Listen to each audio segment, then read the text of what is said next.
Welcome to Scoop 100. It's Tuesday. There's some major buzz around the 10th coaching position at Ohio State. Is it James Laurinaitis? Is it Cody Whitfield, who interviewed today at the Woody Hayes? We're going to get into all of that. We're going to talk a little bit about what's going on with mat drills starting tomorrow. They have mat drills Wednesday and Friday. So this is the time to go win your spot. If you're a young guy who's trying to make your mark, this is the point in time to do it. Again, conditioning has been going on for about a month, but now it gets real serious starting tomorrow. 5:55 a.m. workout, 6 to about 7:30. They're going to put these guys through the paces. It's very difficult, very hard. See what these guys are made of. As always, we appreciate you guys. Thank you guys for making this a great show. Again, this is a big show because you guys decided to make it a big show. So thank you guys for all kicking it with us. Again, we appreciate you guys. If you guys enjoy this content, please leave us a like, click subscribe, also click that little alert bell. Big news. I mean, it's James Laurinaitis for Cody Whitfield, who's going to be the 10th assistant. It's going to be a lot of interviews, a lot of consternation. James Laurinaitis is the favorite. James Laurinaitis is the guy that should get the job, but does Chip Kelly's influence overwhelm that and get Cody Whitfield in the door? We're going to find out. As always, also, if you guys could let me know who you guys are watching the show with, where you guys are watching from, shout all of that out. It's always huge for us. It's always a very impressive. And also hit those super chats. If you guys have any questions, get the super chats fought up and get us some of these answers. Nevada, the 10th coach has been exceptionally interesting. Again, most people don't care about the 10th coach at most major programs, but when James Laurinaitis, who is one of the greatest players in school history, is in the running for it, he's been on the road for 2 months. He's done an exceptional job. Great recruiter. He's a de facto linebackers coach. People are very interested in it, but we know the drawbacks of having James as the position coach versus Cody Whitfield. What are your thoughts as to where it stands as of tonight between James Laurinaitis and Cody Whitfield in terms of being that 10th coach?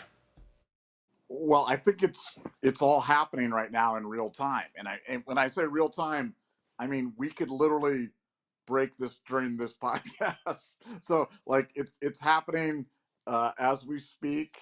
I want to.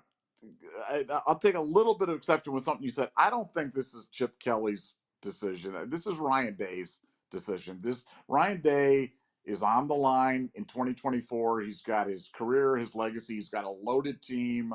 One of the great teams in Ohio State history. A loaded coaching staff. He's got it all going on, and for some reason, he's held off making James the cut. Now, it could just be going through due diligence. I just want to make sure. I really, want to make sure that I've exhausted all possibilities, pro and college and whatever. But, we said this today on the message board, but we just want to make this really clear. James wants the job. James is now actively going out and interviewing for other jobs. There are teams that are interested in him, both in the NFL as well as college. So do not be surprised if you hear about James's names being linked to other jobs, either in the NFL or college. Third, James is either going to get the job or he's not, but it's not because Ryan's not familiar with him. Ryan has traveled with him extensively. Ryan knows exactly what he's getting. And for some reason, there's been some hesitance on his part to kind of hand him this job yet. But, literally stuff is happening in real time. So, my phone's been going. I know your phone's been going. We've both been kind of getting hits on this stuff as we've been going along. And I fully expect to have an update before we're done with this that literally could resolve the situation one way or the other. I'm of the opinion, and this may not be your opinion, and this may not be an opinion shared by many people on the board, but look, I just think Ryan's earned the right to go with his guys. And if that's James, there's nobody in the world that will be happier than me. But if it's not, I'm not going to be that broken up about it, because it's not like James is out of work. It's not like James doesn't have any money. It's not like we need to do a GoFundMe for James. And it's not like the guy that they're not going to bring in isn't going to be a quality person. And I think with all the other hires that Ryan Day has made, is he perfect? No, but he's been hot. He's had the hot hand this offseason, and he's earned my trust and benefit of a doubt this offseason. And again, I understand that may be a minority viewpoint, and I understand that may not be your viewpoint, and that's okay. But that's where I'm at on this. It's the 10th coach, so I'm not going to overreact to whatever way it is. I am really rooting for it to be James, because I think it would be great. I think there are some drawbacks to having James. We've talked about the homogeneousness of the staff. Sometimes it's better to have people with a different perspective on things.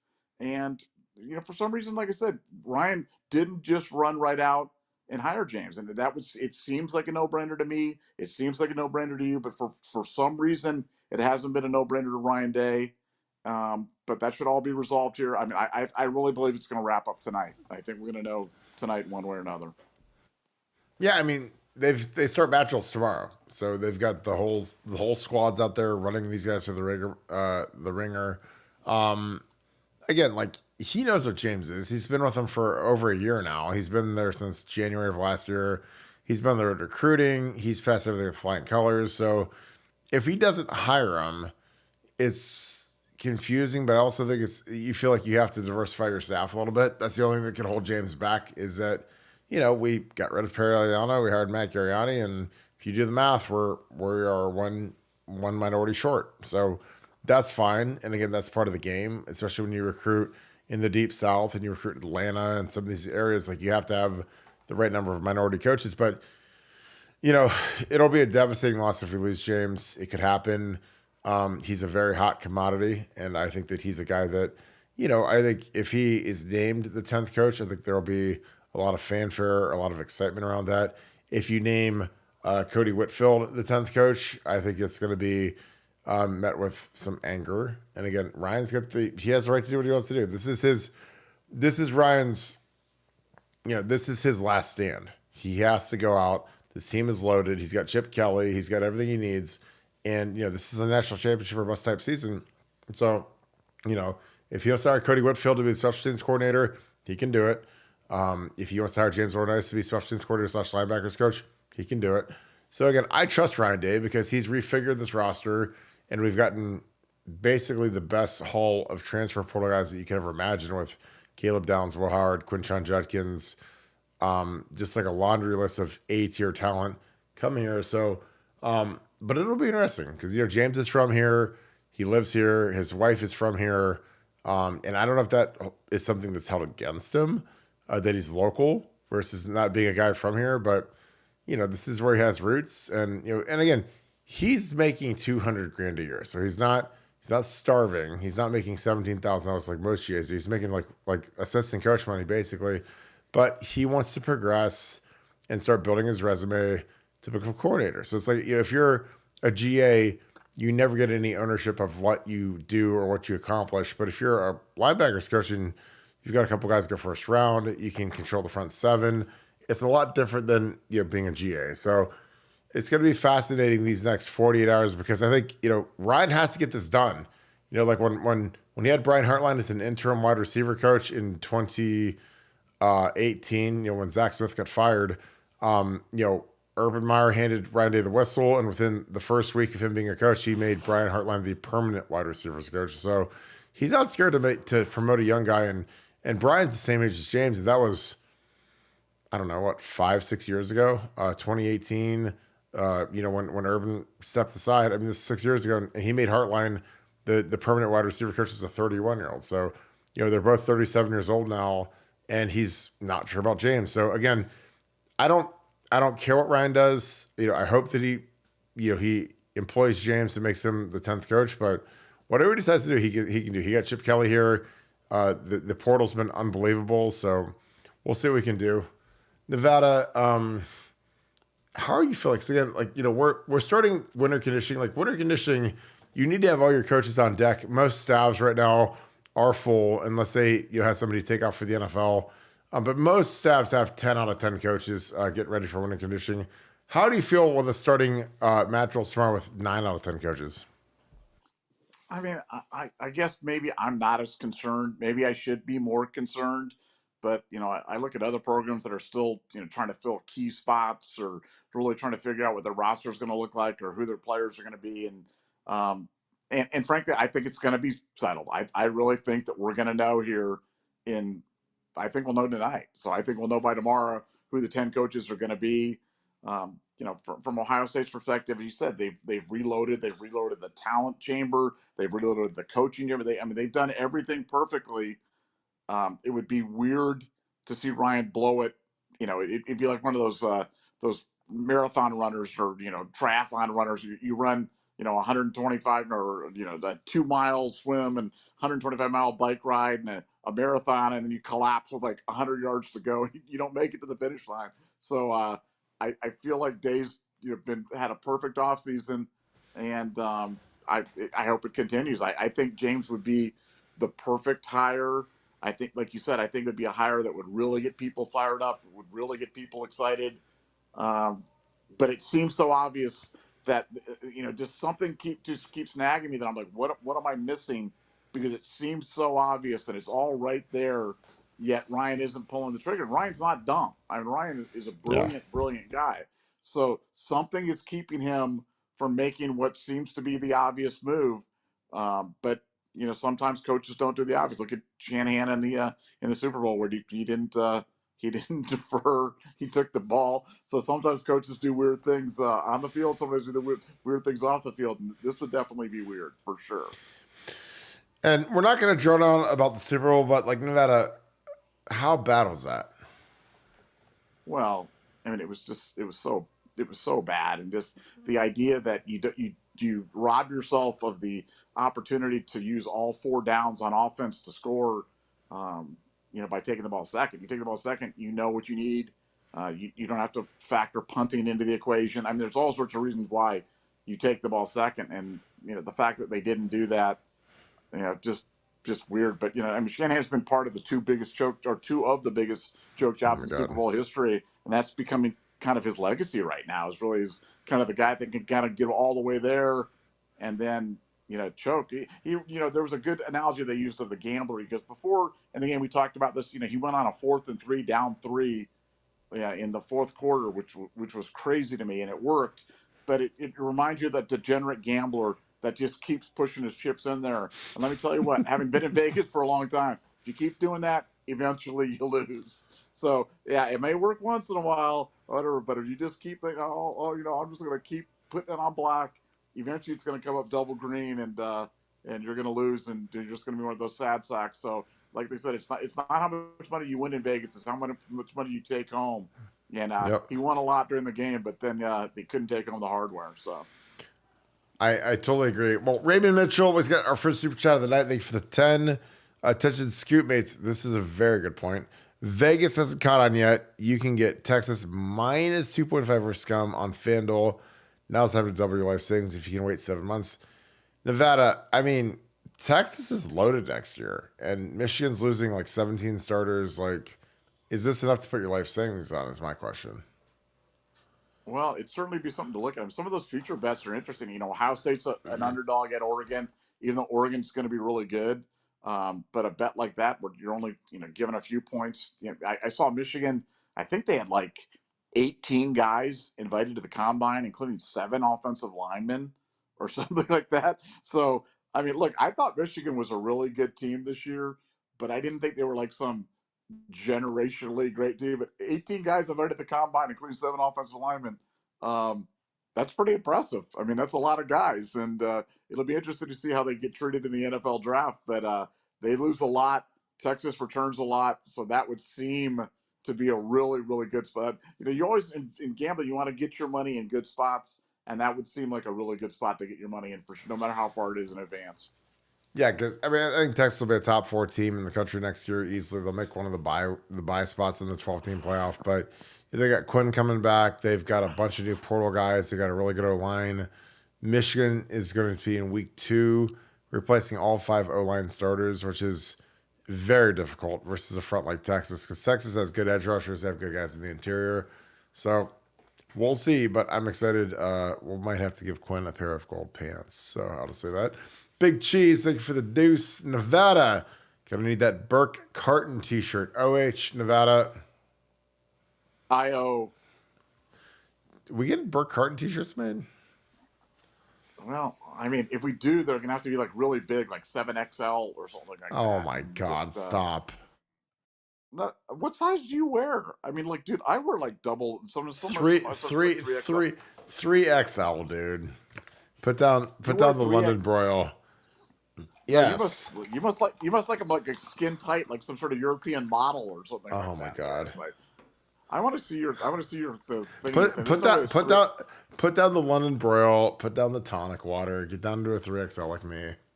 It's 3XL. I can't believe that you're a 3XL. I want to see the little tag on that. You want to see the tag on this? Yeah, 3XL. Yeah, I don't think so. You don't believe me? You want to bet on it? I know you like to pay your bets, and I like to make money. We can do it. I think look at that. Oh, it could be rigged. It's counterfeit. It could be counterfeit. Exactly. It was like 3XL extra rhino size. I've been with you, dude. You're like a raging rhino, man. Hey, only if I'm having some spearmint gum, you know. VP of Hype, thank you for the 5. Kirk, hope your son is doing well. He's doing okay. He's a little lit, sometimes a little cranky because he can't move. So for a 2-year-old that is like, 2-year-olds run around like they're on crack all day. They run around like they're on meth. They run around. They never stop moving. So when a 2-year-old is like basically tied down because his legs broke, it is very, very hard. My 9-year-old Declan is now watching with me. OH, Nevada. IO. Declan, you've got a great father. I hope you're having a good time in school.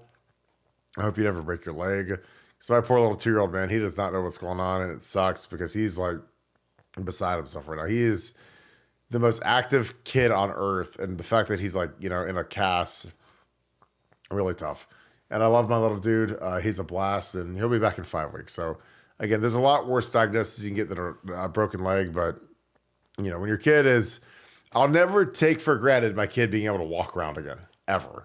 Just because he's a moose and he loves running around. And him and his 6-year-old brother, Kirk, he loved to wrestle. And usually the 2-year-old beats up on the 6-year-old. Because my 6-year-old has enough awareness to realize how much bigger and stronger he is than a 2-year-old.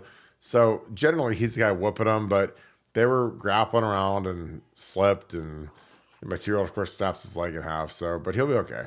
It's all good. But I appreciate that. Declan, I hope you're having No, hold on.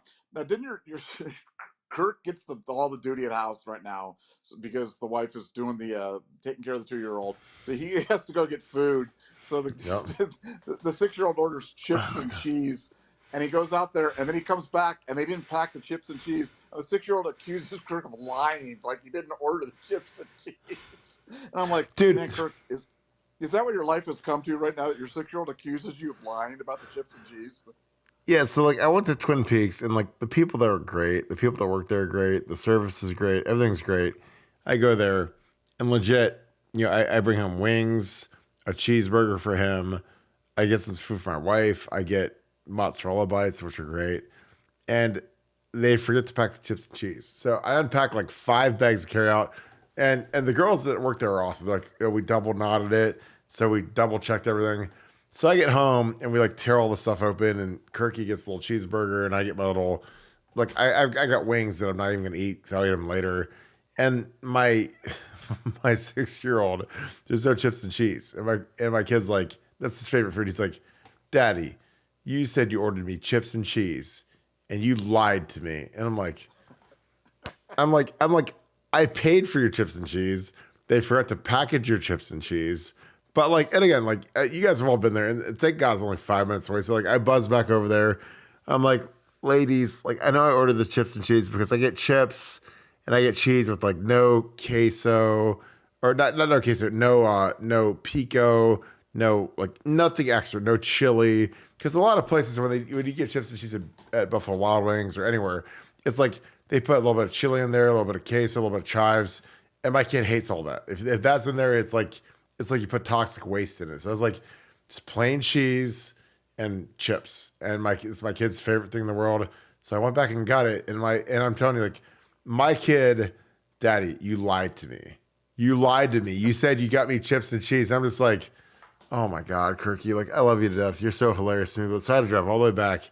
I was like, look, my kid thinks I lied to him because I ordered it. I paid for it. And I just, I don't check the bags. The girls that work there are amazing. They're great. They're really on point.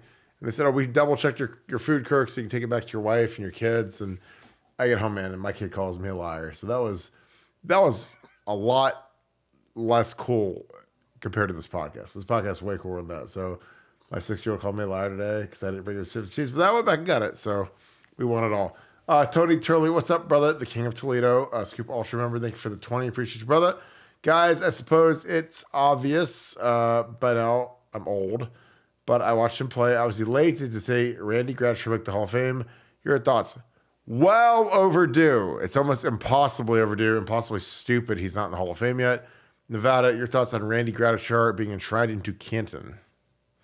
Well, I've been talking about that for years. Is that was one of the great injustices of the Hall of Fame. I could not understand why he wasn't in when there were guys that are just so less decorated, so less dominant than he was. I mean, he was the linchpin of that Orange Crush defense, which really was amazing for Denver for all those years. And so I was thrilled when they when they announced it. I don't know why that one particularly pleased me. It did, but that's probably the happiest that I've been about a Hall of Fame induction, maybe ever. Maybe ever, because Randy Gratz was one of my favorite players at Ohio State, one of the great linebackers, that maybe the best linebacker ever at Ohio State. And I thought it was highway robbery that he wasn't in. I was so glad that he got in before he died, because what good does it do if they honor him after he's dead? But so excited about that, and that may be one that I actually attend. That's how excited I am. I'll be honest. Like, I love you making a good point about like they wait till they're dead, and it's like there's nothing sadder than when they do the posthumous like induction, and it's like the son or the grandson or the wife who's still alive. But I'm like, can you get these guys in here earlier? If you have to make the class 7 or 8 guys, just do it. Nobody cares. I mean, again, there's the Hall of Fame, and there's a lot of guys that are just kind of good now, because like it's not really a true Hall of Fame anymore. It's like the Hall of Good. And some of the guys that are like the top tier guys have said, like, I mean, there's a lot of guys getting that probably shouldn't get in. But like a guy like Randy Gratz should have been in a long time ago. And I'm just glad he's still alive to enjoy it. But it's a weird deal when some of these guys wait like 30 years to get in, and then they're not even alive when they get recognized for it. And it honestly is kind of annoying to me, because I think that, if you're deserving that honor, it should have happened a long time ago. Philip Bielecki, thank you. I hope your boy is doing good. We have to sign up for Pay It Forward. Hard to believe Ryan could find a coach that looks better than James. Well, I'll tell you, and again, I'm out of coaching. Nobody wants to be their head coach.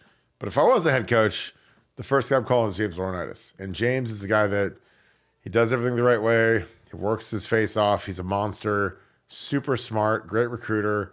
I don't know what else you'd be looking for other than, again, there's the thing we talked about earlier, but we're not going to go into that. But I think James has got everything you need. And especially, you can like, a lot of you guys go to Vegas, you guys play video poker. Like when you hit that little spinner and it says like ×3 or ×4 or 5, 6, 7, 8 times, like James Laurinaitis is like when you hit the ×10 multiplier and they deal you a royal flush. That's what James is. So, he's not, it's not just like a little impact when you hire a guy from Ohio State, who's one of the greatest players in Ohio State history, 3-time All-American, 2-time captain. You hire that guy, whole different ball of wax. But that's my opinion. Nevada, your opinion on James Laurinaitis?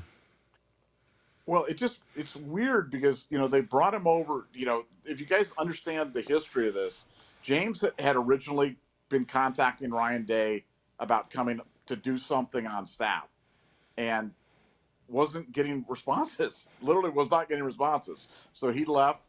Well, didn't leave. I guess he wasn't here, but he went to Notre Dame, doing his thing over there at Notre Dame. And Ohio State then says, hey, come over here to Ohio State. So they bring him back.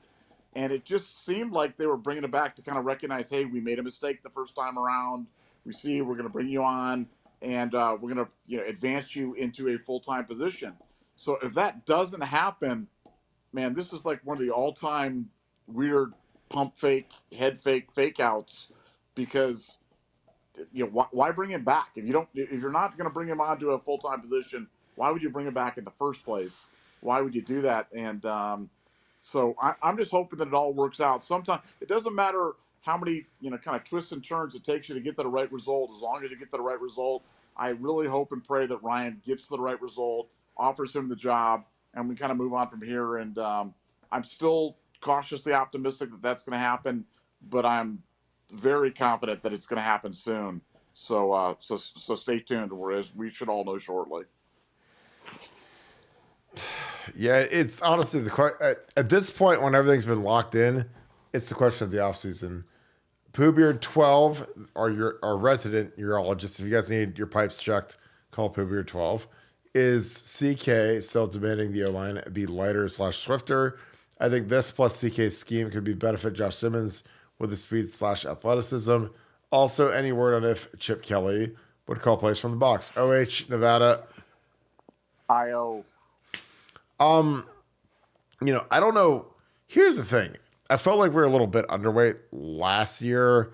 So again, if you have a guy like Carson Hinsman go from 295 to like 305, that doesn't like kill him. If you have guys gain 5 pounds, 10 pounds, get to 310, it's not like, Bill O'Brien with these guys to weigh 350 and, be like these big blobs like the old Great Wall of Dallas back in the day with Gogan and Nate Newton. They want to get 5, 10 pounds, a little bit more physical, a little more stronger. I think Chip, again, when I talk to these guys, I'm like, look, here's the deal. You can be as big as you want as long as you can still run. Big as you want as long as you're still fast, you have your cardio, your wind. If you only 350, do it. As long as you can run fast and you don't get gassed. Now, the problem is like when you carry that much weight, you're going to get tired, you're going to get gassed. So I think a lot of these guys will settle in at like 305, 310, depending on their height.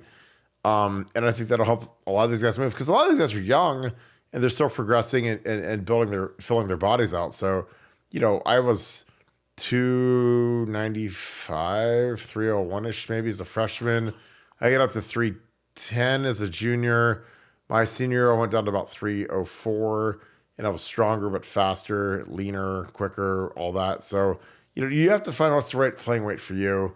But I don't think Chip's going to like make these guys get too thin. They're not going to be 285 like the old Denver Broncos. I think they still have to be able to move guys in the Big Ten, especially when it's rainy and windy in December.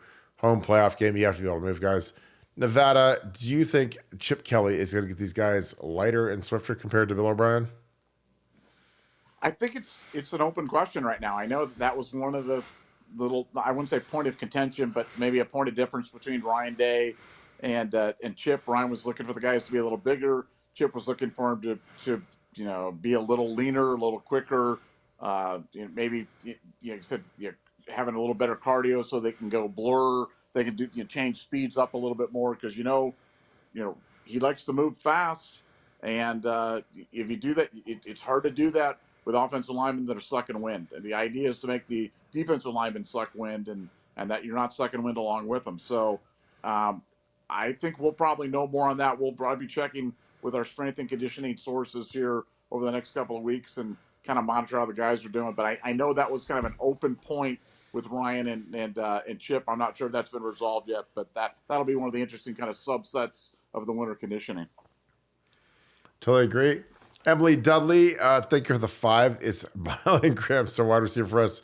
If so, why don't we ever talk about him? Well, he's young and he's a freshman. So here's what I'm going to do. Just for you, I'm going to throw the film on so we can watch a little bit of Mylan Graham. Let me switch my little input out. But I just think that, when you have Ennis and Tate and JJ and Jaden Ballard, like, it's hard for freshmen. Like, we had Noah Rogers, who's a really good player, and he barely played last year. So you can't really serve everybody when you've only got a couple spots. But I think Mylan Graham's got a bright future. Now, he's not JJ Smith, but, Nevada, your thoughts on Mylan Graham? I'll put his film on for Emily because we really don't talk about him much because the dual-edged sword is that, Brian Hartline really plays a short rotation. He plays 3, 4, 5 maybe guys a game. And when you've got Ennis, Tate, J.J. Smith, and Emeka, that's your top 4. And most of the time, freshman wide receivers don't play. Like Noah Rogers was fantastic, superstar, 5-star recruit, and he didn't even play last year. So is Mylan in that boat, or is he going to be in the mix with J.J. and Ennis and Tate? It'll be interesting, but your thoughts on Mylan Graham? Because I don't talk about him enough, but JJ's here. I hear a lot about JJ basically every day. But Nevada, your thoughts on Mylan Graham? Because his film is unbelievable. Yeah. I just want to make sure it's hard to keep track of who's in and who's out because it's like with the Rodgers, we had them; they were both out, and then one came back, and then with Mylan Graham, like are they in or are they out? So, but I haven't heard a lot about Mylan Graham, so I don't really have a take on him in terms of. I know that he's obviously very well respected coming in. And look, with these guys are all so good. You never know who's going to kind of emerge from that room, because it's not, these positions. It's not like it's super chalky. Like, guys come in and that's just the way it's going to be. Like, think about Chris Olave. Chris Olave came in. Nobody was raving about Chris Olave. You know what I'm saying? Like, No. we'd heard about him during the year in practice being really good, but it was like the whole rest of the Buckeye Nation got introduced to him at the Michigan game. Yep. And Terry McLaurin, I remember when Terry McLaurin was recruited, nobody got excited about that. And now, what's Terry McLaurin make in the NFL? $20 million a year, 20. I Yeah. mean, like, Oh yeah. he's gonna make $200 million in the NFL. So you just never know. It's just going to be a matter of opportunity, meets good fortune, and you Yep. got to go out there and do your thing. And I'm not sure who's going to be the guy that's going to emerge from the wide receiver room, because they're all so talented. They all can do it, and they're all going to get a chance this year because they're going to be put in good spots with the Chip Kelly offense. They're going to get a chance to shine, so it's going to be fun. Yeah, and I think that's why, like, this kid's a really good player, but like, I mean, if you look at even our best freshman, Marvin Harrison Jr., who's going to be a top 5 to 10 pick in the draft, didn't even play till the bowl game, and realistically is a true freshman. So, it's not that we're down on Mylan Graham, but we've seen the pattern where unless you're a super freak and you're in a really bad room, like a bad wide receiver room, you're probably not gonna have much role as a freshman. Like, Marvin was obviously exceptional, one of the Biletnikoff winner, and he didn't play till the Utah game. I mean, his freshman year, he was kind of a afterthought type guy, but again, I think he's spectacular, and these guys, they got to kind of pay their dues. Like, again, Brandon Ennis was 5-star All-World #1 receiver in the country, barely played last year, caught a touchdown against Purdue, had a few garbage time catches, but like, as good as him and Carnell were, like, their production wasn't spectacular for freshmen. Because again, if you go to a good team, you probably have to wait your turn. Now, if they went to a trash team, they probably would have started as freshmen, had better numbers, but they kind of see the writing on the wall. Take care of Emeka, take care of Marvin.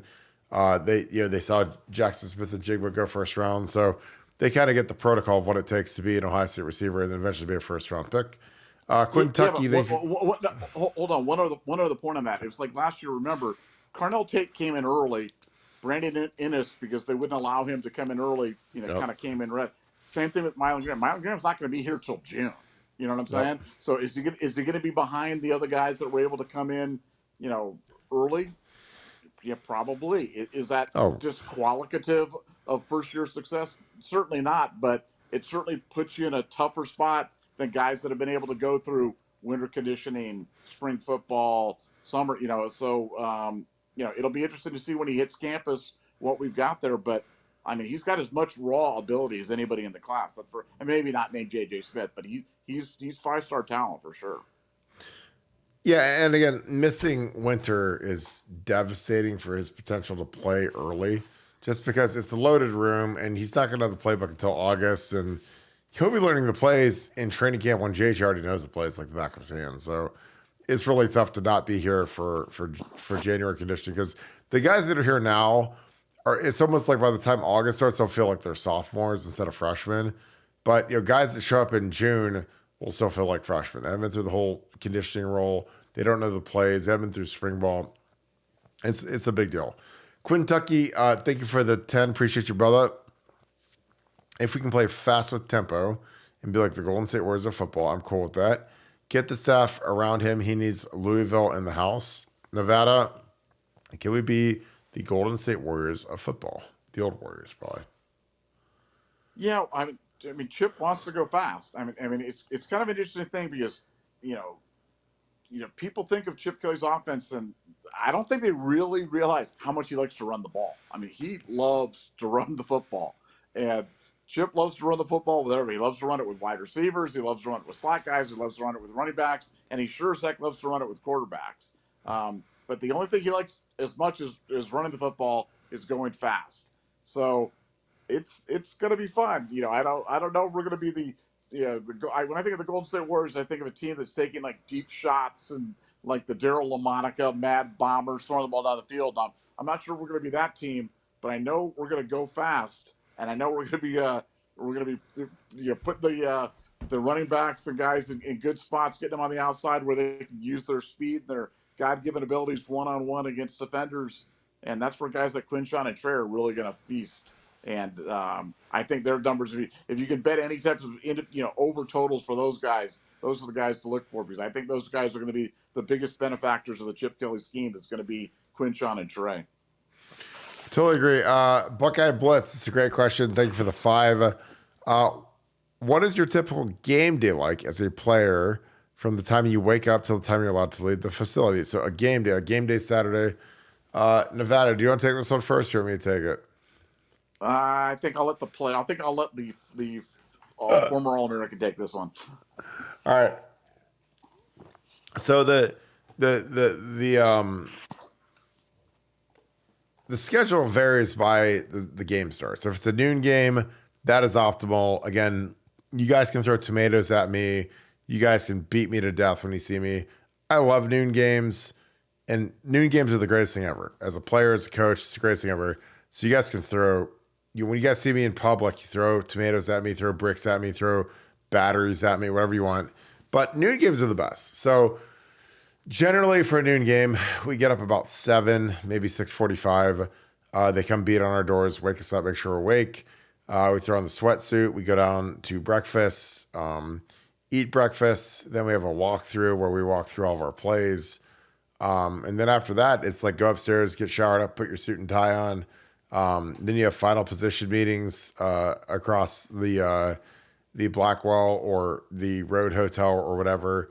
And then you go, you do your final walkthrough as a team. And then you go and you walk the skull session. A lot of you guys go to the skull session. It's right outside the Blackwell Stadium, usually about 2 hours before kickoff. So there will be a line of fans standing there. You walk through the kind of congregation. You go to St. John's. You do the skull session with the bands, and then they play a couple songs.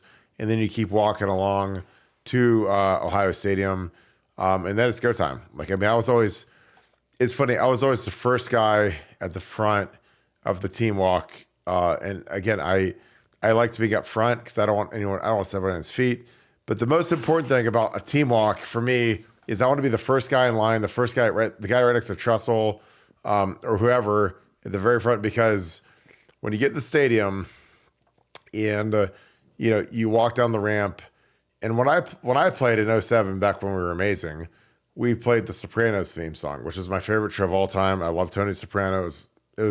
I used to always say whoever did that should get a raise because it's the greatest intro song you could ever imagine is the Sopranos.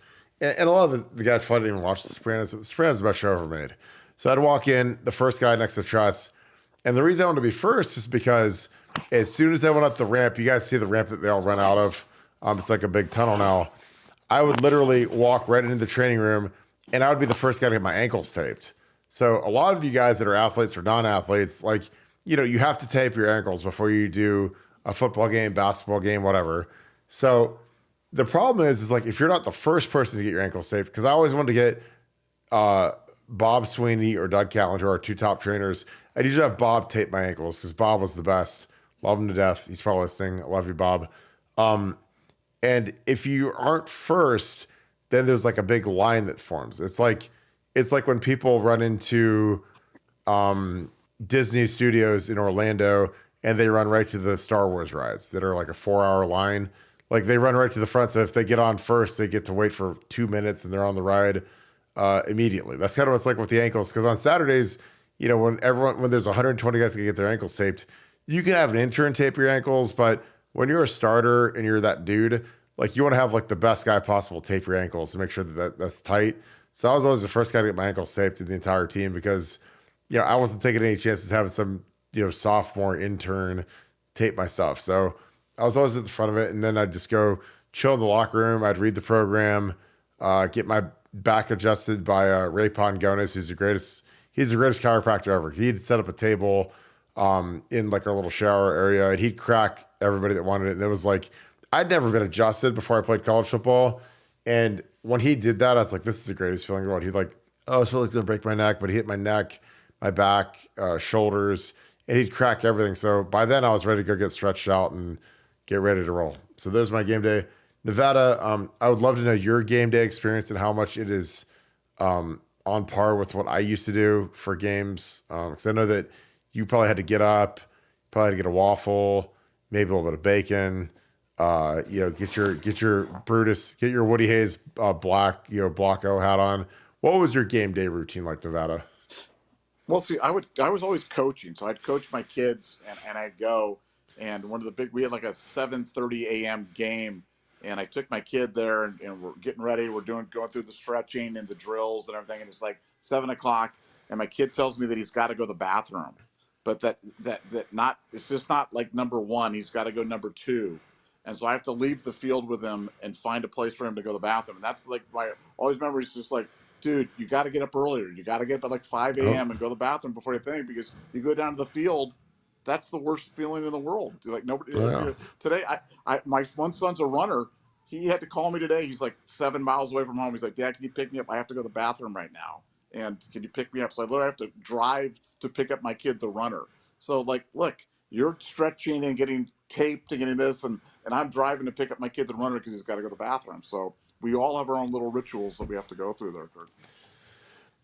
I mean, again, that's critical. Like, you got to know when they did the pregame meal, there isn't a human being on this earth that ate faster than I did. I would shovel that food as fast as possible, get it in, get it out, you're ready to roll. Again, a lot of you guys are athletes. You guys get what I'm talking about. Like, you don't want to have, chicken and steak and lasagna on your stomach at, noon. Like, you want it out of your system and ready to go. So you kind of dial that in. That's the good thing about as you get older, you figure out what you need and what you don't need. I'd always drink a couple Gatorades, and they put salt tablets called Gator Lights in it. It was really proficient. I mean, it really worked well for me. Big Red Buck, thank you for the 10 and just able to sign on. I'm sure this is already asked for, so please forgive me for being late. You're always forgiven, brother. Thank you for tuning in with us. What's up with James Laurinaitis and the Browns? Well, James is a hot commodity. I mean, I'm not trying to say that anything you guys don't know, but James is a guy who's got a lot of friends in the NFL. A lot of coaches have coached him. His mentor, Steve Spagnuolo, who is the DC for the Chiefs. So, there's a lot of guys that have a lot of interest in James Laurinaitis. James is, I talked to Jim Chelsea for about 45 minutes today, and I told him, I was like, my two most respected teammates of all time are James Laurinaitis and AJ Hawk. And those guys did stuff the right way, tough as nails, ultra productive, quiet, great leaders, the whole nine. So James, he did that at Ohio State, but he did that in St. Louis with the Rams. He was just an absolute phenomenon, all-time leading tackler, ultra productive. So, James, he carries a lot of weight. Because again, the thing I harken back to is like when you talk about a guy like James, who's been in the league, a second-round pick, three-time All-American, every high school in the world knows who he is. Every coach, every player. And I think that's valuable in recruiting. I mean, he's the guy who's, not many, there's one guy on this earth right now who can say, I'm the all-time leading tackler in the history of the Rams franchise between St. Louis and Los Angeles. And it's James Laurinaitis. So it's like, kids, when you meet with a junior, senior in high school, undecided kid, like, what do they really want to learn and be developed into? All these kids would trade everything they got to turn into James Laurinaitis. Be a 10-year veteran, all-time leading tackler, big extension, a lot of money. That's what they want. And James is the guy that can give them the blueprint for that. So that's why, I'm very pro James. Again, he was a captain with me. Loved the kid to death. He's one of the most forthright, virtuous, greatest kids I've ever been around. And again, he'd be a dominant coach if he gets the job. So I hope Ryan hires him. Nevada, your thoughts on James Laurinaitis and the Browns? Well, look, if you want, it's kind of like it's like dating. Okay, say there's some girl in high school that you want to pay attention to you, but she's not paying attention to you. So what you do is you flirt with other girls, or you go with somebody else, Oh, and that yeah. makes you more attractive to the girl that run. There's nothing that makes you more attractive to somebody than to have somebody else want you, and that goes for relationships, that goes for jobs, that goes for anything in life. So what I would say is James is a hot commodity. James does have a lot of suitors. Um, Now Ohio State is fully aware of the fact that James has other suitors, and will that spurn them into action? Will that spurn them into asking James to go to the Sadie Hawkins dance? Maybe it will. So we'll find out shortly right here if he's got a date, or if he's going to go on to other greener pastures. No, I mean, I get it because it's February 13th. It's the day before Valentine's Day. And like my wife, when I showed up without that chips and cheese for my kid, she literally beat me to death with the rest of the carryout orders. And I was so distraught. I was so sad. And like, I love her to death, but she's like, how could you forget your kids' chips and cheese? And my kid said, Daddy, And you lied. Daddy, you lied. You are a liar. And I'm like, Kirky, like, I love you, bro. Like, I paid for it. I got the credit card. I got the receipt. It wasn't cheap. I mean, it's like 15. I mean, that's pure profit when you spend $15 on chips and case or whatever it is. And it's like, Daddy, you're a liar. You did not get me chips and cheese. And I was like, bro, I love you to death. They forgot it. So I had to drive all the way back, get chips and cheese. And I had to get beat down by my old lady the day before Valentine's Day, it's hard, man, because my heart is made out of chocolate peanut butter cups like the Reese's thing. And she just ate it all up. And I was just so sad about it. It was unbelievable. Bullet Train, thank you for being a Scoop Ultra member. Thank you for the 5, brother. What odds do you guys give on James being the next hire? OH Nevada. I-O. Give me some odds, Nevada Buck, because if my name was Nevada Buck, I'd have to give out odds. But since it's your name, it's all you. I'm gonna go James Laurinaitis pick him. I'm gonna go pick him, James Laurinaitis. Oh my God. No, but that's how I honestly feel. You know I am not afraid, 1, to bet, 2, to place odds on something. I'll bet on any. I am a degenerate gambler. I am. I admit it. My kids know it. Everybody knows it. I admit it.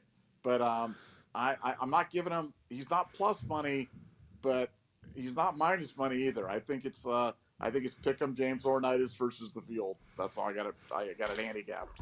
That's fair. I mean, it's about where I feel right now. I mean, they interviewed a guy today, so we'll see how it rolls. Again, BuckeyeScoop.com if you guys want the latest. We're getting some articles up on there to break down and handicap the field. Super Nerd, thank you for the 5. I wish you could bring Woody back for a day to watch the Buckeyes again. Stupid hypothetical, but what do you think he would feel to see the team now?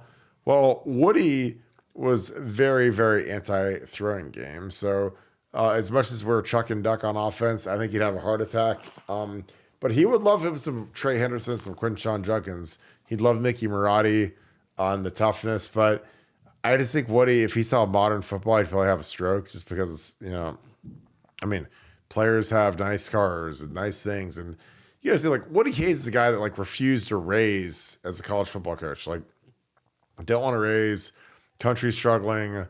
I'm just going to keep the same salary. He's one of one because all these coaches today, they want raises and bonuses. And like we paid Parker Fleming $500,000 last year to be the worst coach in Ohio. Yeah. Plus, so over probably close to 600, Nevada, 600-ish. 575. Yeah. So to be the worst coach in the history of the program, $575,000. That's more than our offensive coordinators made in Urban's first year. Urban's first year with Tom Herman, those guys, they made like 550, and Parker Fleming made 575 as our 10th coach to stink it up.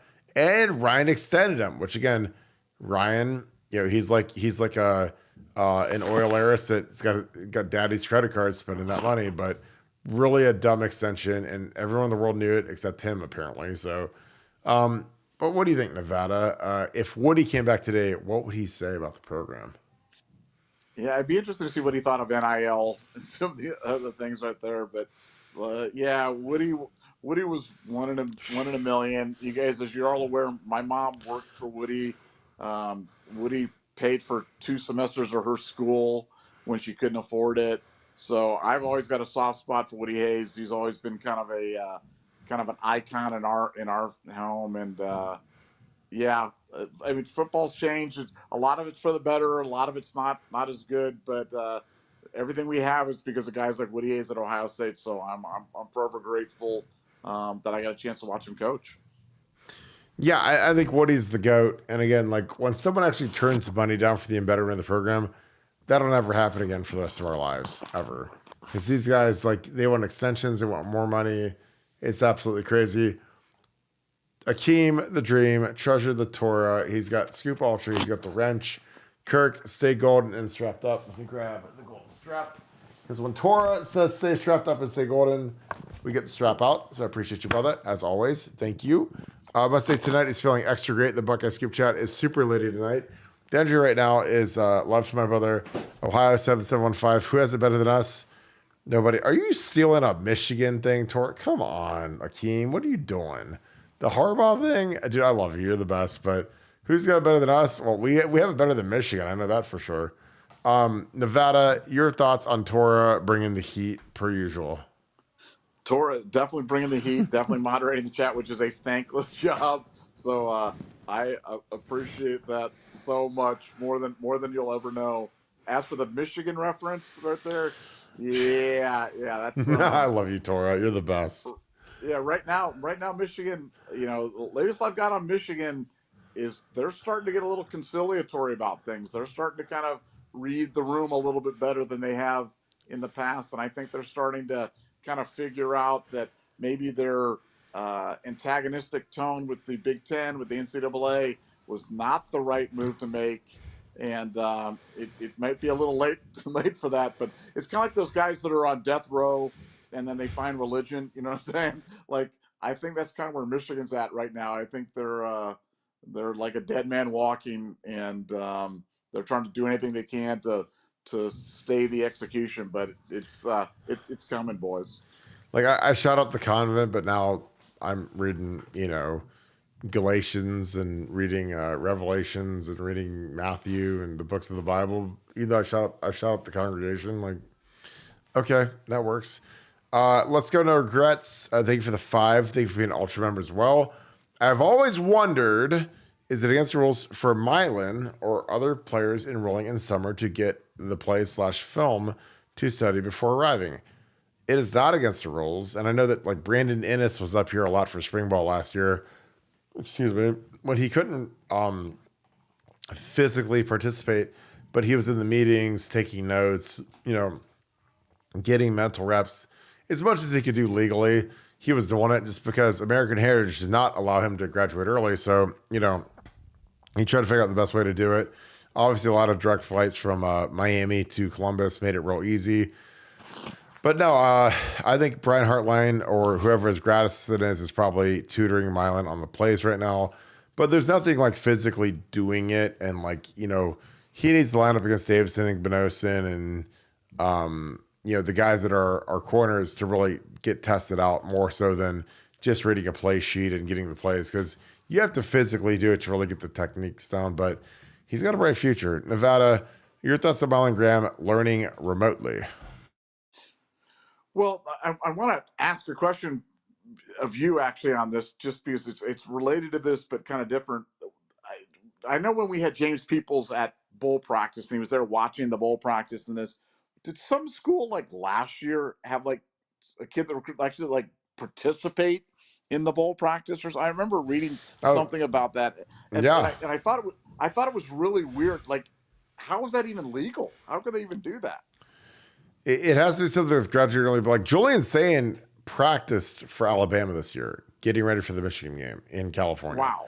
Like Julian Sayin was in pads, helmet, the whole 9. Like it was like he's a member of the team, dressed for the game, and then all of a sudden he was gonzo, after Nick Saban retired. But I don't know who the freshman quarterback is for Michigan, but like the freshman quarterback for Michigan, Julian Sayin, they both practiced for the teams leading up to the bowl game.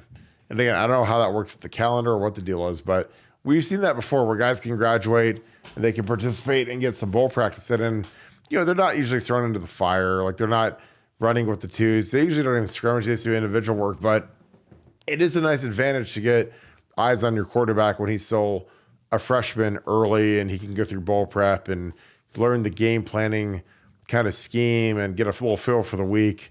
I think that's a huge advantage for a team that does it. But yeah, Julian Sayin was working out with Alabama this year, and it wasn't a camp. It was like full helmets leading up to the Michigan game. So that's something that we don't do often. We've had a couple kids do it, a couple DBs I think did it a few years ago where they were practicing with us leading into winter practice, winter ball, the bowl game. But not big time skill guys. So I don't know if it's a graduation thing or what the deal is, but it's happened. I know that. Jared A. Brandon, thank you for being a Scoop Ultra member. Thank you for the 20. Did you guys talk about the T's cheat again sanction info yet? Apologies if I missed it. I just love hearing about them being in trouble. Thanks and much love to Buckeye Nation. Go Bucks. Nevada, I usually leave the sanction stuff to you. What are your thoughts on the most recent Michigan scandal?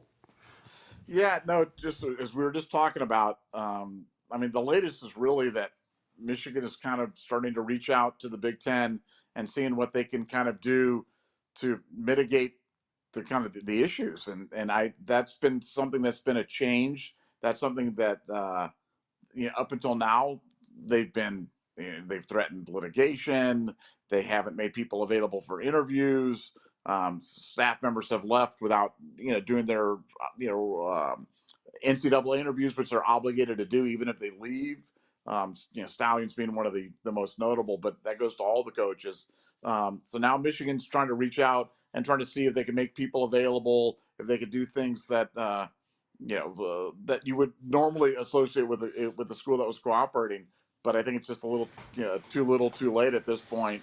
And we're expecting we had a Bruiser 13, or I think it's 13 or Bruiser 31, but it's Bruiser, who's a great member on the YouTube channel, joined the board, and he kind of laid out. He used to be a member of the Committee on Infractions, and he kind of laid out the timeline. Because we've talked about the March-April timeline for the next letter of allegation that goes to them, and then Michigan will have a chance to respond, and then they'll set like a hearing date later, kind of in the midsummer, early fall type of thing. So he was saying like he thought that we'd have a much better idea in terms of what the sanctions and penalties would be, even though that the letter of allegation will be March, April, that the sanctions penalties thing will probably be July, August, September, something like that. He kind of laid it out in a nice post today on the board. So that was interesting. But yeah, Michigan is now kind of realizing what they're facing. Everybody inside Michigan's program knows it. Even Sharon Moore knows it. And Sharon Moore is privately talking to people and saying that he realizes this is going to be a bumpy ride. But for $6 million, he'll be the pilot he'll be like Denzel Washington during the movie Flight. The drunk pilot out there trying to bring the plane down. I think Sharon Moore's just going to sit back and take his $6 million and just take whatever they throw at him. Oh, my old lady's in the chat taking over. I'm tired of it. John A, thank you for the super chat. Thank you for the 5, my friend. Appreciate you. Would he have had a stroke if he saw Love Conquers All? He would wonder what hippie is running the team. Yeah, probably. I mean, Woody's a guy like no apathy. He's the guy that he didn't let his players go to the Playboy Mansion when they were on the Playboy All-American team because he said you couldn't, play football with an erection. So yeah, like Woody with Love Conquers All probably would have worked out great. Woody's a different breed. I mean, Woody is so hardcore. Like he didn't even let Archie go to the Heisman ceremony. Like think about that. If this was today, if we had Marvin Harrison, who everyone in the world knows he's not going to win the Heisman, but he's going to be a finalist, top 4 guy. If they said you're not even allowed to go, because Woody Hayes said you're not allowed to go, it's an individual award, you can't go to the Heisman ceremony. So like, I think Archie got like a phone call that said he won the Heisman instead of actually being there, with the pomp and the suit and tie and everything. So Woody probably would have had to adjust unless he wanted his team to be the worst team in the Big Ten. But Nevada, what would Woody's reaction have been to Love Conquers All? Yeah, I definitely think he would have probably gone in there and tried to clean house on the hippies that had taken over the Woody Hayes Athletic Center. But you remember what different time we've talked about this in a previous podcast, but back then, what the academic council voted Ohio State not to go to the Rose Bowl one year when they won. So we're talking about. Think about that. They vote not to take the Rose Bowl bid or whatever, or not take their bowl bid because I'm not quite sure what the reasoning was, but that just shows you how far we've come. Now we've gone from that to, I think ESPN just announced another like 1.3 billion a year for the playoff, the expanded playoff thing, and so it would be unthinkable for a team to turn down something like that. But there we go. Woody would have had to navigate that, so Woody would have to get used to this for sure. But Love Conquers All would not fly with Woody. He was a military historian. Big fan of Patton and other guys like that. Love Conquers All would not have worked. No, it would have been pretty bad right from Jump Street. Ted Nihas, thank you for the deuce. See your wife in the chat. Give her a wrench, brother. No, she does not get to moderate the chat. If she's lucky, she might get that for a Valentine's Day gift, the moderation tool. But until she acts better and is kinder to me, she gets no wrench. Again, we have a kid with a broken leg. She is who she is. She does okay. She's not great. Tired of it all. Here's her. That's my 6-year-old who was wrestling with a 2-year-old who broke his leg. So, for Valentine's Day, I probably will let her moderate for the year. That she has to re-earn it year over year. Just like, we've already got Devin and we've already got Akeem. So I don't know if we need a third wheel. She's going to work really hard and she's not getting a Valentine's Day gift yet. So hopefully if she's good for the rest of the night, I'll make her a moderator on our site. But if not, she's gonna have to earn it back. It is what it is. Nevada, my wife being in the chat constantly. Your thoughts on that? And do you think potentially have to ban her or at least put her on discourage? No, I think your wife belongs in the Hall of Fame for putting up with you, dude. So it's No, like, there's no yeah, way. You're lying Kim, about it all. You are in the Hall of Fame. You're up there. As much as we love Akeem, like you are the inaugural member of the Hall of Fame for putting up with Burt Carton, and so God bless you, Kim. I mean, dude, she's a USC fan. Like, what are we doing? This is when they played the Colorado Buffaloes in Colorado, and I said, Kim, we got to get a photo with the Song Girls with our little infant. This is when Kirky was a little kid. I was like, she's like, why do we get a photo of the Song Girls? I was like, because it's iconic. It'll be cool. But she didn't get it. And now she's a USC fan, diehard. She plays no defense, pure offense. That's what I live my life in every day. Just all offense all the time. She's got the Alex Grinch School of Defense, which is brutal. CW the second. Thank you for being a Scoop Ultra member. Thank you for the 5. Kirk, wait until you get Santa Claus isn't real, Easter Bunny isn't real, Tooth Fairy isn't real. You lied to me. Been there, done that. Well, I think Santa Claus is real. I think Easter Bunny can be real. Tooth Fairy is definitely real because I've spent $20 like every couple of weeks when my kid loses teeth. So we'll see. But again, my kids are going to find out real quick that the real Santa Claus is Nevada Buck, Nevada Claus, Tinker Buck. Those are the real heroes around here. We do Elf on the Shelf. We're going to do Tinker Buck on the shelf pretty quick here.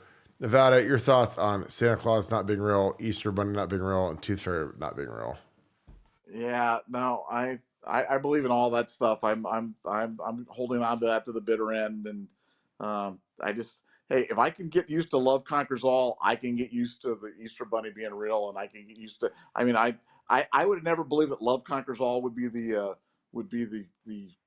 saying for the Ohio State football team. So what's more unbelievable, that there's a guy that flies around the world and gives presents to everybody, or that love conquers all is the motto for the Ohio State football team? Both are equally unbelievable. So I'm sticking with Santa. There you go. Santa wins again. Speaking of Santa, Devin, Ohio 7715, who is Scoop Ultra and the Wrench GOAT. I'm super confused on how people can say Will Hard is huge.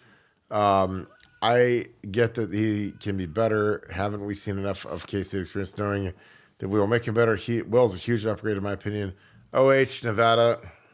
IO. Will Howard is a monster. I talked to somebody in the program today. They say 6'5", legit, very fluid, very quick, very explosive. He's going to be scary in this offense with Chip Kelly calling the plays, running the quarterback. Nevada, your thoughts on Will Howard and what is his ceiling looking like? I mean, he could win the Heisman this year. I mean, I think he is going to have an absolutely monster year. I've heard questions about him from people close to me, from people around. I don't understand it because I look at him and I'm like, man, this looks as much as a sure thing as I've ever seen. For him to do what he did, he wasn't even at Kansas. He was at Kansas State. He was at Kansas Light with absolutely no talent around him. The 119th ranked recruiting classes, and he's putting up numbers against really good teams. Against a Missouri team we couldn't score on, he's lighting them up. So I think he's going to be unbelievable. I know. Let me put it this way: I know the other players on the team are very excited about him. They're like, "Oh, this guy's just a horse. He's just a big old boy. Moves really well. Really fluid athlete. Quick. aggressive. So they love him already. So I love him already. And I think a quarterback like that can put up numbers at Kansas State, man, I'm all in because he's going to put up huge numbers at Ohio State. Totally agree. And Doreen, who is in the Detroit airport watching us, appreciate you. She retweets all of our podcasts. So if any of you guys ever want to help us, like we usually tweet it on our main account at Buckeye Scoop on X or Twitter or whatever you want to call it. She retweets. It's always hilarious. So thank you, Doreen. Get home safe. Appreciate you as always. Donald and Karen Rosbeck, who are a part of BuckeyeScoop.com now, appreciate you. Thanks for being an Ultra member. Thanks for being a great couple. Thank you for the 5. How do you think Chip Kelly will use Will Howard, OH, Nevada? I think he's going to make him the ultimate weapon. I think he's going to be a Heisman finalist. I think that the way he runs Will Howard will change everything.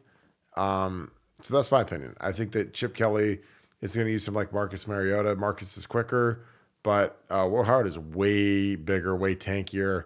I think he's going to have a huge impact on our offense with what Chip does. Nevada, in terms of what Chip does, and you've seen him with all the different quarterbacks he's had over the years, how is Will Howard going to look under his tutelage?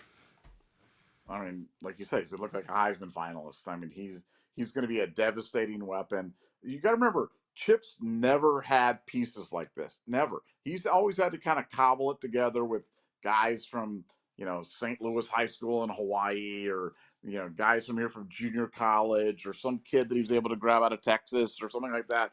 I mean, this is like an all-star cast of offensive talent that Chip's doing it with. So it's going to be unbelievable. I mean, it's going to be unbelievable. And Will Howard in this offense operating with these weapons, yeah, he's going to get run. He's going to get run a lot, but he's going to get put in good spots where he's going to pick up yard. I mean, Patrick Mahomes ran for 66 yards in the Super Bowl, and he's a B minus. I mean, I'm not saying he's not a good athlete. I mean, I said he could have been a Major League Baseball shortstop or whatever, but you see that guy's body, and it's not like he's like body by Jake. He's more like body by donut or whatever it is. And Will Howard's a big stud.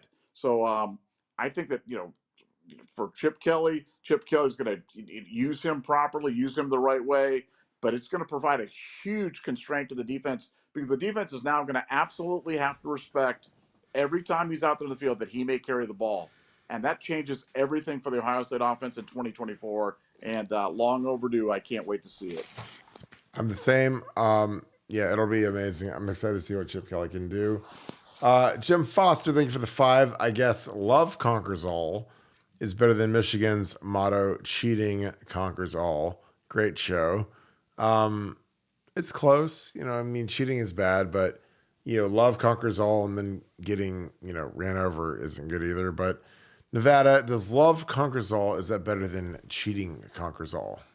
Yeah, no, the cheating thing is just so bad. It's just so bad. And you just, when we've talked about the genesis of it, and you see them with the tapping out in 2020, and then just realizing that they were really at a desperation spot.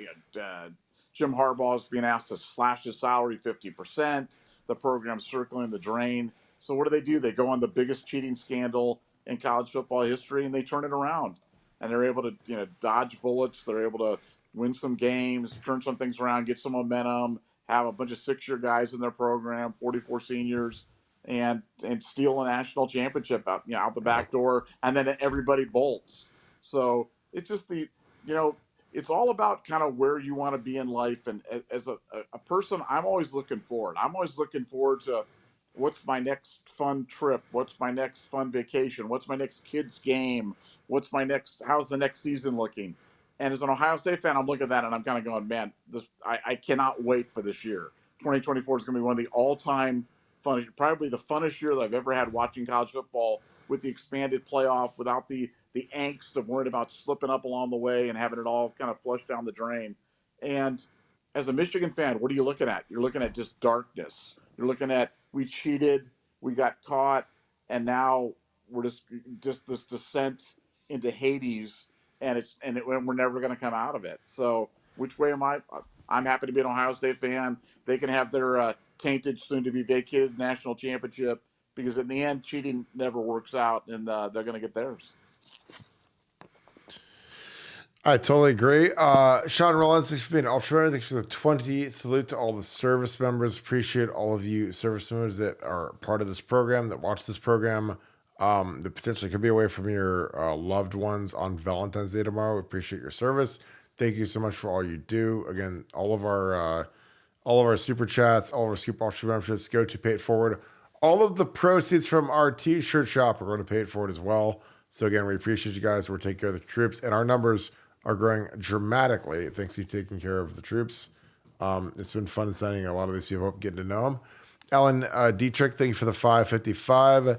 It's going to be a great year for the Buckeyes and equally bad for the Cheaters up north. The only way to get ahead in life is to earn your keep with hard work. Hashtag number 55.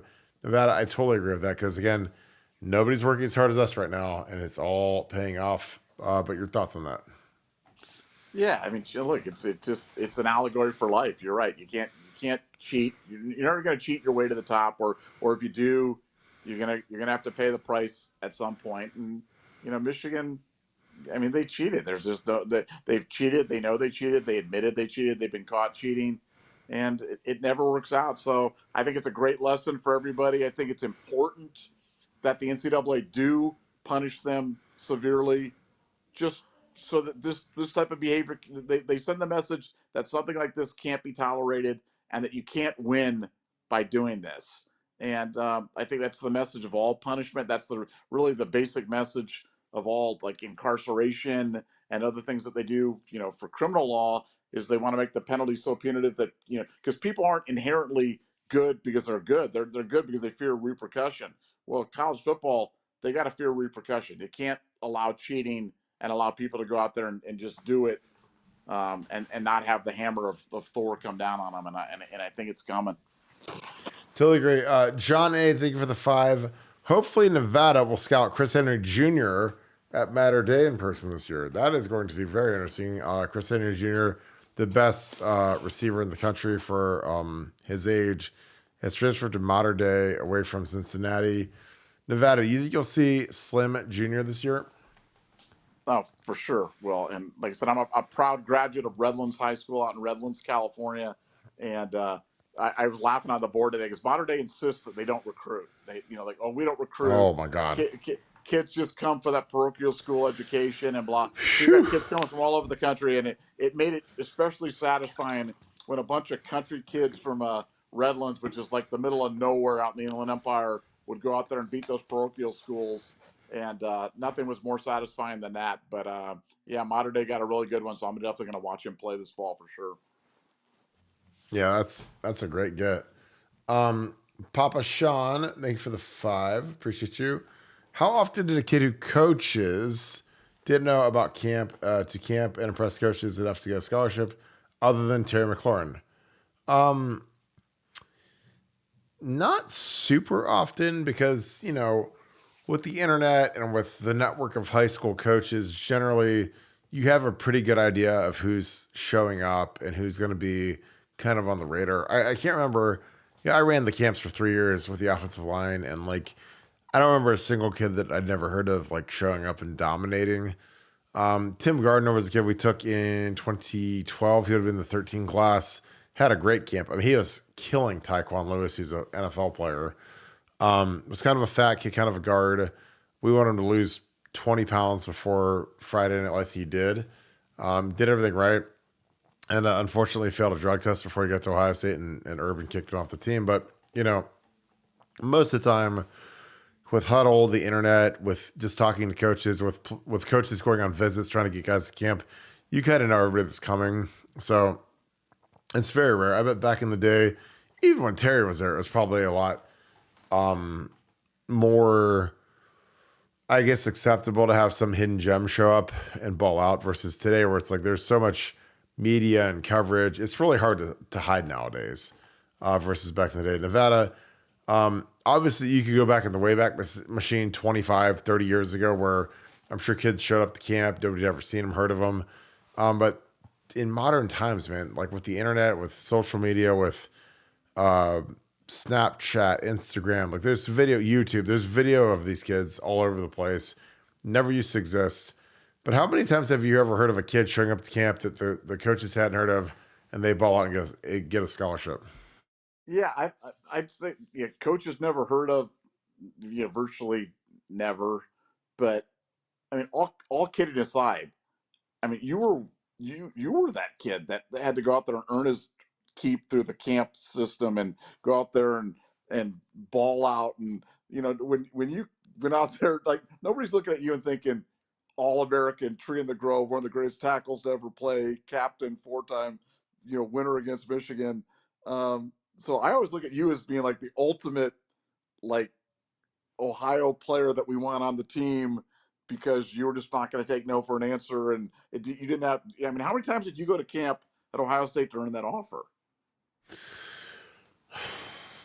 Well, I camped, God bless, man, like 5 straight days, which is like unheard of. 'Cause now they only have 1 day. I camped, they did a 3-day commuter camp where it was literally you spent the night in the dorms overnight, which they don't even do that anymore. They don't even have the kids. Every camp they do now is a 1-day camp. And really it's a half-day camp because like they have the offense come from 8 to noon and the defense goes from noon to 4. So, like I went to a 3-day, I went to Michigan first for 3 days.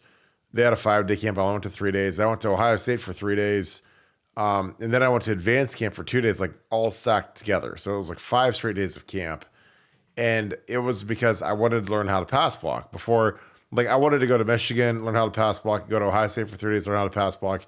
And then when it was advanced camp and I was playing like the best players in the country, I wanted to have like 6 good days of practice ready to go and pass block. And it paid off. It was great. But it was, I was there living there and went to a lot of games as a junior, a senior. Like I wasn't really good at having a poker face and, I don't know where I want to go. Like they knew I wanted to go to Ohio State. I knew I wanted to go to Ohio State.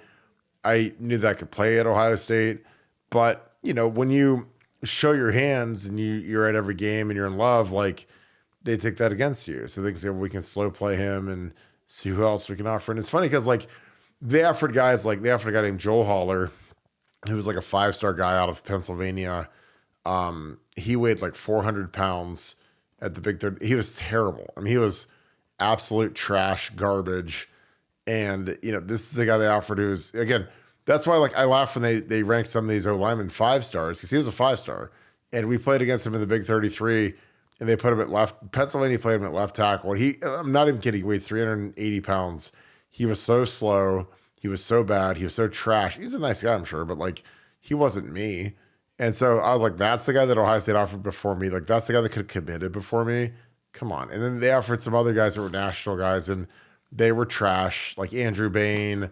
They had a couple guys that went to Miami that were trash, never played. So again, like I didn't forget that, but I was like, I thought our evaluations were just garbage until they got to me. And again, it'd be one thing if those guys were like NFL guys and superstars, but they were trash. So when I got there, like I never forgot that. I was like, you guys offered Joel Haller, who's warm garbage, and he left Penn State after 1 year because Joe Paterno called him a fat A. I won't say the word on air, but like Paterno made him feel so bad about being 380 pounds that he left and went to Delaware. Never played again, never to be heard from again. But this was a 5-star offensive tackle, and he was trash. And I was way better than he was. And my career speaks for itself. But again, I'll never forget like some of these guys that like we went to camp with, and they had offers early, and I was like, God bless, our offers were just trash back then because there wasn't huddle, there wasn't as much film.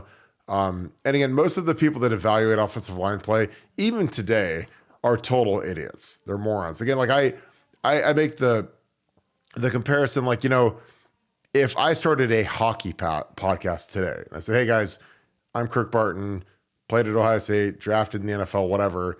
I'm starting a hockey podcast. You guys are like, oh, cool. We'll watch this and we'll listen to it. And Kirk's great and whatever. But like, I don't know anything about hockey. Like, I mean, I like hockey. I love hockey. I don't have to be like a fan. But if you guys are like want deep, intricate knowledge of hockey, you can't come to a guy who's never played. He's never coached. He's just a fan. And again, that's what a lot of the people that like evaluate recruiting rankings on 247 and Rivals and on 3, like they've never played at any level. They've never coached at any level. So they don't really know what they're talking about. They just kind of glean what other people say, and it's kind of like groupthink. But and there's a problem with a lot of the media people, around here, they don't know anything about football. They're journalists. And like, I'm not a journalist. I'm a football player and a football coach that's teaching you guys how to really learn the game and how to express like deep thought when you're thinking about, okay, this is why Ryan Day does this, or why Chip Kelly does this, or Jim Knowles does this, or why this player will be good for the program. It's like a different level. So again, I don't take that for granted because I know you guys have a lot of options, but you know, there's levels to this. So like when some egghead says Kirk's a 3-star, this guy's a 5-star, and then I get to see him on the field, and I said, that guy no 5-star. It's like when you like some of you girls that are on the show, you guys see some Instagram model who's filtered and thinny, and she's skinny and has Botox. Like that ain't the same as being like great in real life, and that's what it is. So, again, I talk that talk, but it's real. I got my girl Doreen in here, Asia Posh Doreen. Hope you're traveling safe. My friend, I hope New York was fun. Thank you for the 10. Thank you, Cricket Nevada, for honoring our troops. Appreciate you, girl. I truly enjoy your content and look forward to any live events around town in the future. Those are coming. At the absolute latest, there is a grand opening for Buffalo Wild Wings in Grove City. That'll be the absolute latest that we have our first live event, but that is going to be a blowout. Big partnership with Buffalo Wild Wings. They really want us to show out for that. I don't know if I want to do it on the first day because we might make them collapse in agony because we'll have so many people show up, but that'd be a blast. Again, like we're gonna support Buffalo Wild Wings, our partner, and the franchise group that's supporting us. So you guys get ready because we're about to be out in force, looking to do an NFL draft event. So I'll keep you guys posted on that, see how that goes. Appreciate you. Doreen, we're also going to do a merch drop. So we'll get you a hat, a tank top, a shirt. I know you're a runner, so we'll get you looking spiffy. Nevada, your thoughts on Doreen? She is the leader of the Twitter militia because she tweets everything that we write. It's huge. She has a big audience, but thoughts on Doreen?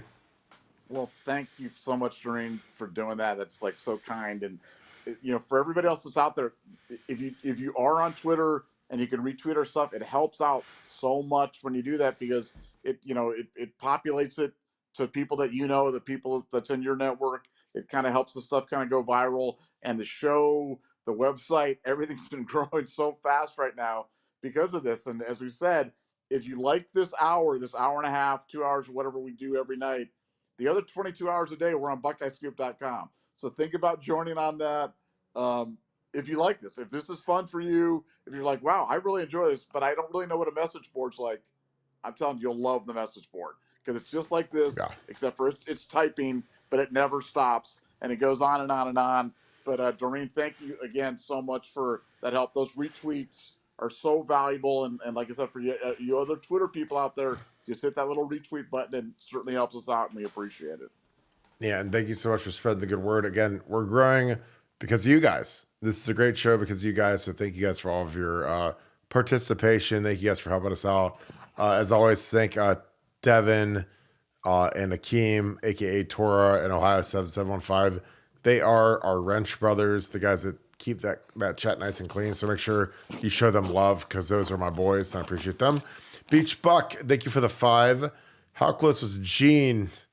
Oh God, kill me now. Taking the bowl ban in 11, the cost of Cincinnati in 12. Any behind the scenes info? Nevada, I'm gonna let you talk about this first before I start talking, but Gene having us play in the Gator Bowl in 2011 versus playing the national championship in 12. Your thoughts on that? Any behind the scenes work? No, he just misread the room. I mean, he claimed that he had the NCAA, a finger on the pulse of the NCAA. That there was no way that a bowl ban was on the table given the nature of the infractions and what was going. He literally said a bowl ban is not on the table, and that's what I can tell you from behind the scenes is that's exactly what he told Urban Meyer when Urban Meyer was not interviewing for the job, but going through the process of taking the job. He was told, no, the bowl ban's not on the table. And at the time, I'm screaming for them to take, prospectively enforce the bowl ban because no one wanted to be going to that stupid Gator Bowl or whatever that bowl game that was. And it made sense to do it. It would have been the right move to do. And he didn't do it. And let me tell you what, when Urban Meyer found out that they were banned from the bowl, that first year, he had I mean, it was DEFCON 17. I mean, he melted the phones at that point in time. So yeah, one of the colossal mistakes in all of Ohio State history for sure, because we would have played Notre Dame in that bowl game. And Notre Dame with Lenny Cacao or whatever the name was for the mystery girl that was really a guy. Um, I mean, that was a winnable national championship, and that was 100% Gene Smith, 100% unforgivable offense in my view, and yeah, just a bad miss. Yeah, I mean, it's about him as maybe the worst AD easily the worst AD of my lifetime between Andy Geiger and Ross Bjork. He like us playing in a bowl game when we're 6-7, and our entire coaching staff minus Mike Vrabel, Stan Drayton, Fickle is fired. Our strength coach is fired. Our whole staff's fired. The players don't want to play. Mike Brewster didn't want to play. Mike Adams didn't want to play. And we go play in a game where that was like that season was like an animal with like stage 4 cancer, blind, broken legs, arms, whatever, limping around. And you're saying, okay, we're still gonna wheel him out for the the dog race or the horse race. It'd be like putting like an animal that's completely infected in the Kentucky Derby. Comes in last. Nobody wants to see that. That's what it was. And I was there, 7-loss season, and we're like, nope, we're gonna go to Jacksonville and go play. And honestly, like playing in a game in Jacksonville is embarrassing. You're playing in a tax slayer bowl when you're Ohio State. Ohio State's got to play in the Rose Bowl, the Sugar Bowl, Fiesta Bowl, like that tier bowl. This is like a D tier bowl. I was there, awful experience, and we played in it, and it cost us a championship. And Urban was good enough to stay after being lied to and being misled. But like, if I was the athletic director and I saw where that season was going and how poor it was and how disheveled it was and how the fact that these coaches were done. They knew they were getting fired. Urban was Godzilla waiting outside the Woody Hayes to torch the place and bring in Mickey and bring in Pantoni and bring in Voltolini. Like, these guys knew they were getting fired after like 7 weeks. So why would you prolong that for another month? Because again, when you decide to play a bowl game after losing to Michigan, that's like another month that these guys have to work and bowl prep and then like you have that whole awkwardness of recruiting where it's like, we've got coaches in our building that they know are not going to be here. And well, what do we do? Do we call these kids? Do we recruit them? We know Urban Meyer's coming in. We know he's going to bring his own staff. Like, so what do we do? Like the whole December, it's like, the first couple of weeks, those guys are on the road. Like, I mean, you're going on the road. Hey, I'd love for you to come to Ohio State. I'm not going to be there, but I hear Urban Meyer's a great guy.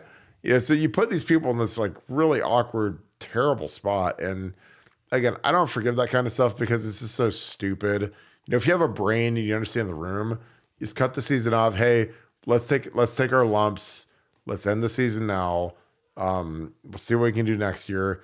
And again, like that's why Michigan is going to get absolutely hammered because they're very anti that. They're like, oh, they thumb their nose at it. Like if I'm in their shoes, I am begging for forgiveness, trying to figure it out, and not thumbing my nose at the NCAA. Hey, you guys want to come in and do forensic audits on all of our electronics? Right here it is. Right here's our computer. Have at it. We screwed up. We apologize. I'm sorry. I mean, I'd throw myself at the mercy of the courts as opposed to giving them the double middle finger and throwing a Molotov cocktail at their car as it pulls up. So that's my opinion. Nevada, I think you're right on that because Gene bungled that in a different type of way. Broadcast, thank you for the 10. How does the coach/player relationship dynamic change when you have high-profile recruits that could have went pro but stayed? Nevada, your IO is weak. I totally agree. Thank you. Need to start channeling the Macho Man. OH, Nevada. IO, baby. Are you still asleep or no? So you got the Slim Jim Macho Man. Yeah, I like Slim Jim. I'm a big fan. I know. So you keep it lean. You have a Slim Jim, strawberry Oreo shake, tonic and vodka, keeping it slim. Yeah. You balance it all with a Slim Jim, maybe a little steak, maybe a little truffle butter, all good. I'm ready. How Nevada? How does the coach slash player relationship dynamic change when you have high profile recruits that could have went pro stay? So think Trey Henderson. Well, look, I mean, it's kind of interesting because we've never had anything like this happen before. But all these guys they're staying for the right reasons. They're staying because they want to beat Michigan. They want to do something in the on the national front. They want to get to that playoff. They want to make some noise there, and that's stuff that they haven't accomplished. So I'm not sure if it changes all that much because these guys they're not coming back because they're mercenaries. They could have made money in the NFL. They had other opportunities in terms of doing it. So it's not, sometimes when you have money, it's not about the money. In this case, it wasn't about the money for them. It's about accomplishing things, accomplishing their goals, kind of furthering their careers and really preparing themselves better, physically, mentally, emotionally for the NFL. So I think they're looking to the coaching for hard coaching. They're looking for those guys that they know that they have their best interests in mind because if they didn't believe that, frankly, they all would have been gone anyway. So I'm not sure if it changes it all that much because everybody's interests are perfectly aligned. They know what the objective is this year. They know what acceptable behavior is this year. They know what's unacceptable, and anything short of a win over Michigan and a deep dive into the NCAA playoffs, it's going to be unacceptable. And look, it's going to be tough because Oregon is good.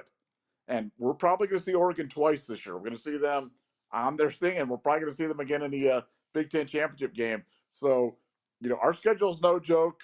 The playoffs is going to be no joke. But we got the best team in the country. We got the deepest team in the country. We got the best staff in the country. So I'm excited, but I know they are as well. But I don't think it changes it all that much. But that's just my perspective. I'd love to hear yours, Kurt. Yeah, I think that it just depends on the kid. There's some kids that come back and you wish they would have gone pro because they can be cancerous, they can be douchebags. There's a real prominent media guy in Columbus he wanted to go pro as a junior. He stayed, came back senior year as a total douchebag. And again, like that's the worst. Like I tell guys, I'm like, look, if you have any trepidation about going pro, just go. We don't need you. We'll survive. We'll get someone else to take your spot. And there's nothing worse than when a guy's like, I really want to go pro, but I decided to stay. And then they're just trash. They're not really that great a player. They're second team all Big Ten-ish type guys. And you don't really need that. So it just depends on the kid. When I decided to come back again, I was projected third round. And again, Jim Bowman thought, well, if you come back, it'll be a late first round pick. I ended up going seventh round. But, I came back. I played great. I had a good senior year, All-American, fulfilled most of my prophecy. I was all good. But I just think you have to gauge it by the kid. Because again, if you think a kid's going to be a cancer, if he comes back and he's going to be annoying. And again, this is back in the day when kids didn't get any money. It's different now because these kids actually get a little bit of money if they come back with NIL money. But back then it was like we had guys that they come back and forego their NFL check to come back for the senior. And it was brutal. Matt Crawford, thank you for the 10. 2007 Illinois game. How did OSU miss reviewing that fumble? Looked obvious in real time. Was one of those plays early in the game makes you feel like it's going to be one of those games? Absolutely. Absolutely trash. That Illinois game, again, and you guys can Google this. You guys want to have some fun tonight? Get on the Google machine. Type in Ohio State, Illinois 2007 football game. Type in refereeing crew suspension. Because that crew, they had our game, and then the next week they had Purdue, Indiana, and they were suspended in real time because they were so crooked. So again, am I saying that's why we lost? No. But like when an officiating crew gets suspended for alleged gambling and types of things, like it does raise an eyebrow. Again, were they better than us? Sure. They beat us fair and square, whatever. But, there was a lot of smoke around that crew after us. And, it was one of those games. I tell people, like, look, sometimes it's just one of those. In football, man, sometimes it's just not your night. Things go wrong.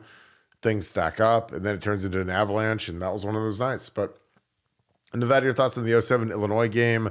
We didn't review that fumble. I remember Trust called timeout when it was 4th and 1, and Ron Zook was going to punt, and then they went for it, and they converted, and they burned, like, the last 9 minutes of the game off on the clock. But your thoughts on that, Nevada? Yeah, that's I you hear people talking about this was crooked or whatever it is, but that was the only game that I've ever felt that way, really truly felt that way about. because I think there was legitimate reason to believe that that happened. But yeah, Tressel missing the review on Mendenhall's fumble there at the beginning. I remember he had some excuse. It was something like the TVs were down or the communications were down. Or it was some, I don't really remember, but I remember it was something because they had called him on it. But I was watching it, and I was at the game, and I'm like I couldn't believe we didn't review it. Like it was like one of those things where you're just like so frustrated that it didn't get reviewed because it was so obvious that that he had fumbled the ball. But yeah, no, just it was one of those games. Like you said, sometimes football is a funny game. Sometimes it happens, and that but that one's always for people when they talk about, oh, we're out of the playoff, we're out of this. I'm like, hey, we lost in week 11 to an unranked Illinois team and still made the playoff in a 2-team playoff. So we're never out of it. As far as I'm concerned, you always got a chance if you're Ohio State to make a playoff. Now with a 12-team playoff, we'll be in every year from here on out. So it's just a question of where we're going to be seated. Always then. Paul Lewis, thank you for the 50. Appreciate you, man. Guys, you run a classy program and your knowledge and insight is unparalleled. Go Bucks. Appreciate you, Paul. Again, we work hard at this. We're ready to roll every night at 7. We go for a long time compared to everybody else. We go 10 times as long. So we appreciate you so much for those comments. Nevada, your thoughts on Paul throwing that 50 spot in the end? Classy and knowledge and insight. Again, that's kind of what our foray is when we do this. We want to make sure that people know that we're giving them the goods. But your thoughts on that for Paul? Well, that's just incredibly generous, and compliments like that are, we never take that stuff for granted. And it's so nice to hear. And it's so nice to hear that people enjoy what we do, because that's why we do it. If we did it and nobody showed up, or if we did it and the comments like, oh, you guys stink, you guys aren't very good at this, then to be honest, we probably wouldn't do it anymore. But the fact that you guys all show up every night, I feel like we're throwing a party and everybody keeps showing up, and we're like, wow, well, I guess we're doing it right. So compliments like that are never taken for granted, and we really truly appreciate it, Paul. Thank you so much. Thank you, brother. Well, Nevada, let's wrap this thing up. Nice show, good long show tonight. Appreciate you guys always. Nevada, final thoughts. James Laurinaitis watch. Stay tuned. It's like Panda Watch right now. Stay tuned because this could break. And literally, you could get off the phone and our phones could start blowing up with the news. But I really think it's going to be resolved one way or another. I think tonight. So keep an eye on it, and we'll see you on BuckeyeScoop.com. Appreciate you guys as always. Another great show. It was a great show because you guys made it one. It was a huge show because you guys made it one. Thank you so much for the super chats going right to Pay It Forward. Thank you for being a Scoop Ultra member. Also going to Pay It Forward. Our gear drop is coming likely in the next week or two, so I'll make sure you guys know where that is so you guys can buy some gear. Support Buckeye Scoop. Again, appreciate you guys so much. Thank you to everybody that watches, husbands, wives, families, sons, daughters. Again, we've got a whole smorgasbord of people that watch, so we appreciate that. As always, if you guys could leave us a like on the way out the door, that is huge. If you click subscribe, send it to your friends, your family, all of your biggest Buckeye compadres. That is huge for us. And also click that little alert bell. That is also great. So again, appreciate you guys so much. Again, shout out where you guys are watching from. Shout out where you guys are watching with. Shout out to my Southern Ohio boys. As always, Gallipolis, Chesapeake, South Point, my people down there, Portsmouth, heading to the river soon. I can't wait. But as always, thank you so much, Buckeye Nation, and thank you, Scoop family. I'm going to talk to you guys tomorrow. We'll have another big show for you guys. Probably an update on the 10th coach, be finalized by then, I'm thinking. So I'll let you guys know. That being said, I'll see you guys on BuckeyeScoop.com. If you guys are not members of BuckeyeScoop.com, check it out, join it. A lot of you guys are converting over. It is a party 24/7. It is a blast. So thank you so much. Thank you so much, Buckeye Nation. Thank you, Scoop family. I'll see you guys tomorrow. Go Bucks.